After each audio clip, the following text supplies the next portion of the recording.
کیا کیا پھر باتیں کریں گے مرشد سے ملنے کے بعد کیا کیا باتیں کریں گے؟ یار پہلے تو اس کو دیکھیں گے، اس کے ہاتھ کو چھویں گے اور پھر جو ہے اس کو آگاہ کروں گا کہ بھائی کیا ہماری فیلنگ ہے. لیکن یہ ہے کہ اب میرے دل میں یہ ٹھنڈک ہے کہ مجھے وجدان سا ہے کہ میرا مرشد باہر آ رہا ہے، ٹھیک ہے نا، اور جلد باہر آ رہا ہے. اور جو لوگ نہیں چاہتے ہیں کہ وہ باہر نہ آئے، انشاءاللہ ان کے دلوں پہ وہ دال کیا کہتے ہیں، وہ دال پیستے ہوئے انشاءاللہ وہ باہر آئے گا. ہاں، مونگ دال کے تو وہ کر کے نا خان صاحب باہر آئیں گے، ہم الیکشن بھی لڑیں گے اور پی ٹی آئی جو ہے وہ کمران بن کے اس پاکستان پہ حکومت کرے گی. محترم چیف جسٹس صاحب اسلام آباد ہائی کورٹ کی عدالت میں 9 مقدمات تھے، جس میں شیخ سہیل صاحب ایڈیشنل سیشن جج اسلام آباد نے اسلام آباد کی سیشن ڈویژن میں 7 پری اریسٹ بیلیں چیئرمین پی ٹی آئی کے جیل میں نظر بند ہونے کی وجہ سے عدم پیروی پہ خارج کر دی تھی، جس کے اگینسٹ فوجداری نگرانی ہم نے دائر کی تھی، جس پہ آج سماعت ہوئی. اور فاضل چیف جسٹس صاحب نے یہ ہولڈ کیا کہ چونکہ اس میں چند کیسز جو ہیں وہ ٹیررزم سے ریلیٹڈ ہیں جو ڈویژن بینچ کے سامنے لگے ہیں، تو لہذا جو فیصلہ ڈویژن بینچ کا ہوگا وہی سنگل بینچ میں فالو ہوگا. آج ہی چیف جسٹس صاحب کے سامنے میں نے سائفر کیس میں جو لا منسٹری کی نوٹیفیکیشن ہے، جس میں انہوں نے مقدمے کی سماعت اسلام آباد سے اٹک جیل منتقل کرنے کا حکم کیا ہے، اور جس کو میں نے چیلنج کیا تھا، اس پہ دلائل جزوی طور پہ ہوئے. عدالت کے سامنے میرا استدلال تھا کہ ایسا کوئی قانون نہیں ہے جس کے تحت وزارت قانون یا کوئی این او سی دے سکتی ہے یا وینیو کے چینج کر کے دوسرے صوبے میں ٹرائل کے احکامات صادر کر سکتی ہے. میں نے بار بار کہا کہ جو پراسیکیوٹر صاحبان 3 پراسیکیوٹر ایف آئی اے نے انگیج کیے ہیں، بڑے نامی گرامی وکیل ہیں، میں نے کہا کوئی ایک قانون کا حوالہ دے دیں، اگر نہیں ہے تو پھر جو ہے اس میں عدالت عدالت جو ہے اس میں حکم امتناعی جو ہے صادر کر دے. تاہم عدالت نے یوں حکم کیا ہے کہ جو ابو الاسناد صاحب کی عدالت میں ضمانت جو پینڈنگ ہے اور جس کا انہوں نے اس ریٹ کا حوالہ دیتے ہوئے کوئی تنازع بنانے کی کوشش کی تھی، فاضل چیف صاحب نے آج حکم کیا ہے کہ اس ریٹ کے حوالے سے کوئی عدالت پریجوڈس نہیں ہوگی اور بیل پٹیشن کا جو ہے انڈیپینڈنٹ فیصلہ کرے گی. 12 تاریخ کے لیے وکیل سرکار اور استغاثے کے پراسیکیوٹر کی طرف سے استدعا پہ کارروائی ملتوی ہو گئی ہے. آج ہی اڈیالہ جیل سے اٹک جیل میں توشہ خانہ کیس میں رکھے جانے کے خلاف میں نے ریٹ دائر کی تھی، اس پہ بھی سماعت ہوئی. اس پہ جزوی سماعت پہلے ہو چکی تھی اور آج عدالت نے مکمل بات سماعت کی. اس ریٹ کی پینڈنسی کے دوران چیئرمین پی ٹی آئی کی جو سزا تھی وہ معطل ہو گئی، تو لہذا اس کا جیل میں سٹیٹس جو تھا وہ کنوکٹ یا قیدی کے بجائے انڈر ٹرائل پریزنر کا ہو گیا ہے، اور اسی لیے جیل کے جو رولز ہیں وہ اس پہ اب انڈر ٹرائل پریزنر کے رول کا اطلاق ہوتا ہے. رول 225 میں 2018 میں ترمیم کی گئی، جس کی روح سے 3 کلاسز بنائی گئی. اس میں ایک پولیٹیکل کلاس ہے، چیئرمین پی ٹی آئی پولیٹیکل کلاس میں فال کرتے ہیں. پرسوں بارش ہوئی، تیز ہوا چلی، چیئرمین پی ٹی آئی جس سیل میں تھے اس کا چھت ٹین کا بنا ہوا تھا، وہ ٹین گر گئی اور سارا رات بھر پانی اس کے سیل میں گرتا رہا. جو میٹرس تھی وہ پوری پانی میں ڈوب گئی تھی اور چیئرمین پی ٹی آئی رات کو نیند نہیں کر سکے. آج عدالت کو میں نے یہ بتایا کہ اڈیالہ جیسی جیل جو پاکستان میں 4تھے نمبر پہ ایک ایڈمنسٹریٹیولی اور انمیٹ کے حوالے سے سب سے بڑی جیل ہے، سب سے سیکیورڈ جیل ہے، جس میں اے بی اور پولیٹیکل کلاس کی فیسیلیٹیز ہیں، جس میں اپنا اسپتال ہے، جس میں ڈاکٹرز ہیں. چونکہ یہ فیسیلیٹیز چیئرمین پی ٹی آئی کو ڈینائی کرنی ہے، تو اس وجہ سے سیکیورٹی کا بہانہ بنا کے اٹک جیل جو ہے وہاں پہ ان کو رکھا گیا ہے. اس پہ ویلاگ کیا تھا سمیع ابراہیم نے کہ جی بہت سارے نامعلوم اس جیل میں ٹھہرے ہوئے ہیں، تو لہذا خان کی زندگی کو جو ہے شدید خطرات لاحق ہیں، اور اس وجہ سے چیئرمین پی ٹی آئی کو جو ہے فوراً سے پیشتر اڈیالہ جیل منتقل کرنے کا حکم صادر کیا جائے۔ عدالت نے دونوں طرفین کی بات سننے کے بعد مقدمے میں حکم ریزرو کر لیا ہے۔ امید ہے 1-2 ایام میں یہ فیصلہ آ جائے گا۔ آج ہی آنریبل جسٹس بابر ستار صاحب کی عدالت میں شاندانہ گلزار اور شہریار افریدی کی طرف سے جو کیسز 3 MP کے میں نے چیلنج کیے تھے اس پہ سماعت ہوئی۔ بابر اعوان صاحب بھی موجود تھے۔ آج کی سماعت کا خلاصہ یہ ہے کہ آج یہ انکشاف ہوا کہ اسلام آباد کی حکومت یعنی جو گورنمنٹ ہے اسلام آباد کی، جو چیف کمشنر کے نام سے عموماً جانی جاتی ہے، یہ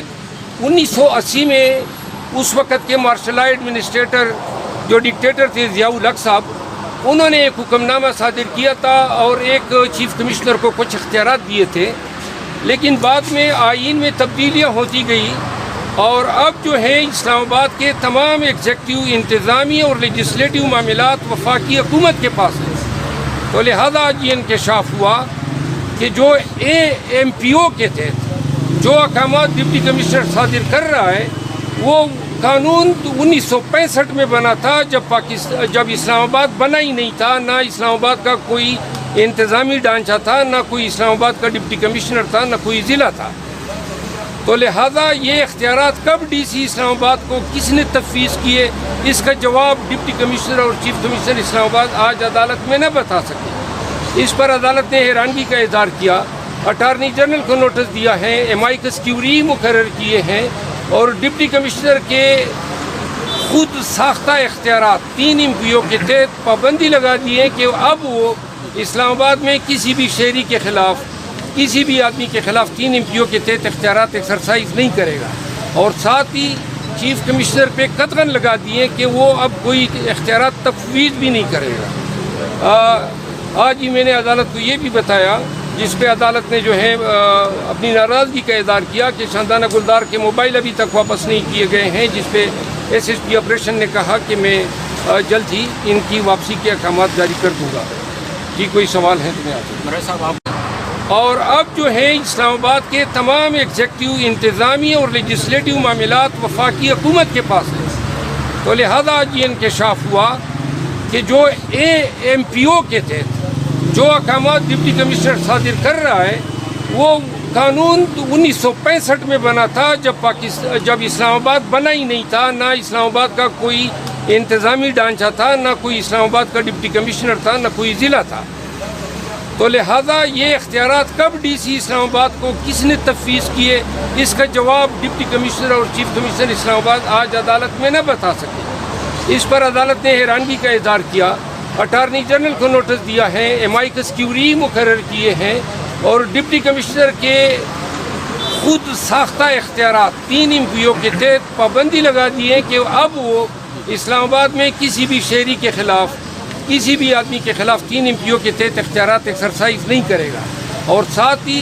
چیف کمشنر پہ قطعاً لگا دیے کہ وہ اب کوئی اختیارات تفویض بھی نہیں کرے گا۔ آج ہی میں نے عدالت کو یہ بھی بتایا، جس پہ عدالت نے جو ہے اپنی ناراضگی کا اظہار کیا کہ شاندانہ گلزار کے موبائل ابھی تک واپس نہیں کیے گئے ہیں، جس پہ SSP آپریشن نے کہا کہ میں جلد ہی ان کی واپسی کے احکامات جاری کر دوں گا۔ جی کوئی سوال ہے تو میں آپ سے۔ مراد صاحب، آپ کو عمران خان کے ساتھ ملنے کی اجازت مل گئی اس حوالے سے بتائیں۔ جی مجھے عمران خان صاحب سے ملنے کے لیے بہت سارے لوگ رکاوٹیں بنی ہوئی ہیں۔ آج میں نے چیف جسٹس صاحب کو آگاہ کیا کہ میں ملنا چاہتا ہوں، حکام موجود ہیں، ان کو ہدایت دے، تو چیف صاحب نے وکیل سرکار کو ہدایت کی ہے کہ میری ملاقات کل کے لیے فیسیلیٹیٹ کرا دیں۔ میں ان سے رابطہ کروں گا، اس کے بعد جو ہے کل میرا ارادہ ہے چیئرمین PTI سے ملاقات کرنا۔ سائفر کیس کے اہم سماعت ہے، کیا آپ کو لگتا ہے کہ کل ضمانت ہو جائے گی خان صاحب کی سائفر اور کیس اس میں سر آپ نے دائرہ اختیار کو چیلنج بھی کیا ہوا ہے، کیا وہ درخواست آپ واپس لے رہے ہیں؟ اگر آپ واپس نہیں لیتے تو کیا اسپیشل عدالت میں کارروائی آگے بڑھتی ہوئی نظر آ رہی ہے آپ کو؟ جی میں نے آپ کو بتا دیا کہ آج یہی نقطہ میں نے عدالت کو گوشتگزار کیا، ہائی کورٹ کو، کہ جو یہ ریٹ ہے، ریٹ کی پینڈنسی کے ساتھ ٹرائل کورٹ کا کوئی سروکار نہیں ہونا چاہیے۔ عدالت نے اس سے اتفاق کرتے ہوئے اس کو منع کر دیا ہے کہ یہ ریٹ کی پینڈنسی جو ہے اس کے آپ کا کوئی تعلق نہیں ہے، آپ اپنی بیل کی پٹیشن ڈیسائیڈ کر دیں۔ سر خان صاحب کے سیل میں جس طرح پانی جاتا رہا اس دن جب رات کو بارش ہوئی ہے، تو سر اس حوالے سے چیف جسٹس صاحب کہ یہ چیف جسٹس اسلام آباد ہائی کورٹ نے کیا کہا سر جب آپ نے ان سے یہ گزارش کی کہ ان کے ساتھ یہ مسئلہ ہو رہا ہے ان کو شفٹ کیا جائے؟ میں نے تو اس کو آگاہ کر دیا ہے کہ یہ حالات ہیں، چھت ٹپک رہی ہے، بارش کا پانی جو ہے وہ اس کے میٹرس میں سارا جو ہے سمو گیا، تو لہذا یہ حالات ہیں پاکستان کے سابق وزیر اعظم کی۔ وہ آپ سب یہ سوچیں نا، حکومت کو کیا پڑی ہے، یہ اٹک جیل میں بزید ہے، اڈیالہ نہیں لا رہی ہے، یہاں پہ اس کو عدالتوں میں پیش ہونا ہے، اپنی ضد کر رہی ہے، ڈرمی کر رہی ہے عدالتوں کو۔ عدالت کا حکم تھا ابو الاسناد صاحب کا کہ 30 تاریخ کو ادھر پیش کریں، وزارت قانون درمیان میں ٹپک پڑی کہ جی ہم یہ حکم کرتے ہیں کہ آپ اٹک جیل چلے جائیں۔ اٹک جیل، یہ اٹک دوسرے صوبے میں ہے، اسلام آباد ایک جداگانہ حیثیت ہے آرٹیکل 1 کے تحت، تو لہذا اسلام آباد کے مقدمات ملزمان کو پنجاب کی حکومت یا ان کے سرکاری افسران اپنے حکم ناموں سے اسلام آباد سے نہیں لے جا سکتے ہیں۔ یہ معاملہ جو ہے انشاءاللہ جلدی، یہ جو آج آرڈر ریزرو ہوا ہے اس سے فیصلہ آ جائے گا۔ پروفیسر صاحب، پی ٹی آئی کے فیصلے کون کر رہا ہے بطور سیاسی جماعت؟ کس کے ہاتھ میں اس وقت کمانڈ ہے پی ٹی آئی کی اور کون فیصلے کر رہے ہیں؟ پی ٹی آئی کے فیصلے کور کمیٹی کر رہی ہے، اور جو نارمل فیصلے ہیں وہ کور کمیٹی کر رہی ہیں۔ جو بھی اہم بات ہوتی ہے وہ چیئرمین پی ٹی آئی سے پوچھی جاتی ہے اور اس کے مشورے سے پھر جو ہے مزید اقدامات سر پرویز الہی کے حوالے سے کیا کہیں گے جس طرح ان کو دوبارہ گرفتار کیا؟ پرویز الہی کو جو گرفتار کیا گیا ہے، اور عدالت کا لاہور ہائی کورٹ کا حکم نامہ آپ نے دیکھا، پھر آپ نے دیکھا ہمارے ہی ڈپٹی کمشنر صاحب نے اسلام آباد کے، اس نے جناب اسی روز کو 3 MPO جاری کر دیا کہ پرویز الہی کے رہائی سے اسلام آباد کو شدید خطرات لاحق ہیں۔ پھر ان کو یہاں لایا گیا اٹک جیل سے پھر نکال کے بھیمز اسپتال، پھر پولیس لائن میں انہوں نے، یہ آپ دیکھ رہے ہیں یہ سرکاری ادارے یا انتظامی ادارے سیاستدانوں کے ساتھ کبھی اس طرح ہوا ہے؟ عدالتوں کی احکامات کی پامالی جس تواتر سے جاری ہے، یہ جو بار کونسل نے کنونشن رکھی ہے، پشاور میں جو کنونشن ہے، یہ عدالتوں کے احکامات کی بار بار بے توقیری جو ہے اب وکلاء کو متحد کرنے میں مدد دے رہی ہے، اور انشاءاللہ جب وکلاء عدالتی احکامات کے تحفظ میں اور عدالتی وقار کے حق میں نکلیں گے تو مجھے یقین ہے کہ وہ وکلاء تحریک کی شکل اختیار کر جائے گی۔ اچھا، محمد شرف صاحب یہ بتائیں کہ 3 MPO جو اختیارات معطل ہوئے اس کے تحت کتنے لوگ اسلام آباد میں جو ہے ابھی تک 3 MPO کے تحت جیل میں ہیں یا کسٹڈی میں ہیں، اور کتنے لوگوں کو فائدہ ہوگا اور اس کا کیا اثر پڑے گا پہلے سے گرفتار شدہ لوگوں پر؟ یہ تو آج کے بعد جو احکامات ہیں وہ صادر نہیں کرے گا، پہلے سے جو جاری کردہ احکامات ہیں وہ تو آلریڈی زیر سماعت عدالتوں میں، اور ان کو اس آرڈر کا کافی اثر پڑے گا اگر یہ حکم نامہ دیگر عدالتوں میں لے جایا جائے کہ جی اس کے پاس تو اختیارات ہی نہیں ہے، تو لازماً جو ہیں وہ ان لوگوں کو فائدہ دے گا۔ اسلام آباد میں ڈپٹی کمشنر آج اپنے عدالتی یا انتظامی اختیار سے بے توقیر ہو گیا ہے، اور یہ جو بھی لوگ اس طرح اپنے اختیارات کا ناجائز استعمال کریں گے، انہوں نے اتنا غلط استعمال کیا کہ آج عدالت کو اپنے تئیں ہم نے استدعا بھی نہیں کی، عدالت نے جو ہے ڈپٹی کمشنر کو کہا کہ آپ آئندہ کسی شخص کے خلاف 3 MPO کا